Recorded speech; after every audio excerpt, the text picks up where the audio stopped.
penetapan tersangka itu tidak sah terhadap Peggy karena bukti-bukti yang dimiliki oleh Polda Jabar sangatlah lemah.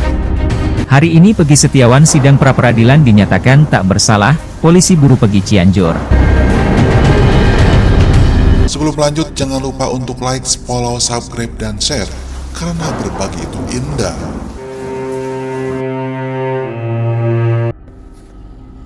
Halo, selamat datang di channel Suara Hati Sang Istri. Berita kali ini kita masih mengikuti perkembangan penanganan kasus pembunuhan Vina di Cirebon. Ternyata guys, dugaan Peggy Setiawan yang di Cianjur adalah DPO kasus dalam pembunuhan Vina di Cirebon ternyata makin kuat. Ya, adanya bekas jahitan di telinganya.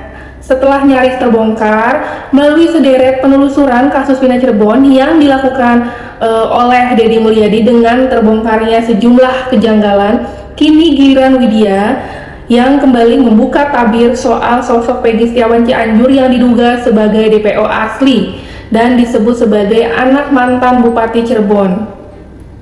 Dalam sebuah tayangan video di akun TikTok dagelan politik 96 Widya menyebut bahwa tanda-tanda bahwa Peggy Setiawan Cianjur adalah anak Cecep Dahlan, ada bekas jahitan operasi di bekas antingnya.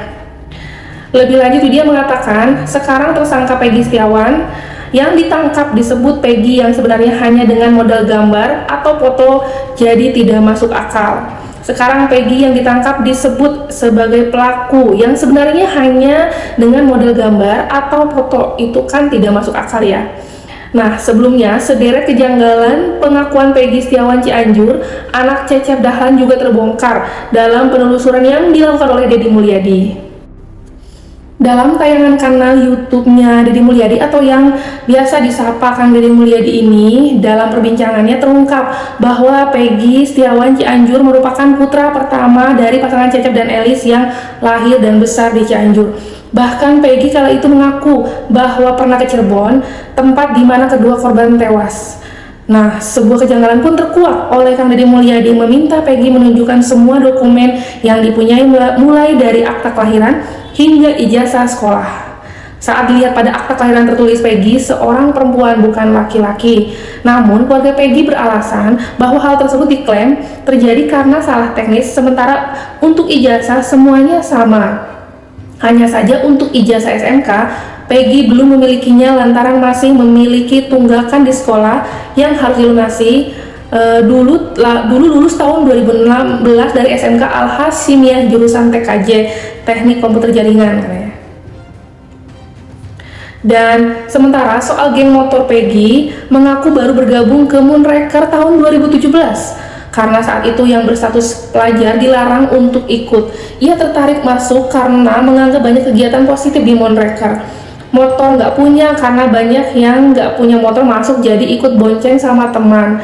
Kalau di sini Moonraker banyak kegiatan positif, kalau puasa sering berbagi takjil, nggak pernah ada konflik, nggak pernah keluar kota, paling sekitaran Cianjur saja katanya. Namun setelah berbicara lebih jauh, Deddy Mulyadi dibuat terkejut saat Peggy Setiawan Cianjur membuka jaketnya. Ternyata Peggy Setiawan Cianjur memiliki tato di kedua lengannya dan gambar tato Peggy Setiawan Cianjur bahkan sampai membuat Deddy Mulyadi terperangah. Ternyata benar ya, anggota Moonraker tahun 2017 ini mempunyai tato di lengan kanan dan kirinya. Dan ada lagi informasi yang sangat mengejutkan, yaitu tato wajah iblis itu berukuran cukup besar, mulai dari pergelangan lengan sampai mendekati sikut. Bukan cuma satu, Peggy juga memiliki tato lengan di kirinya.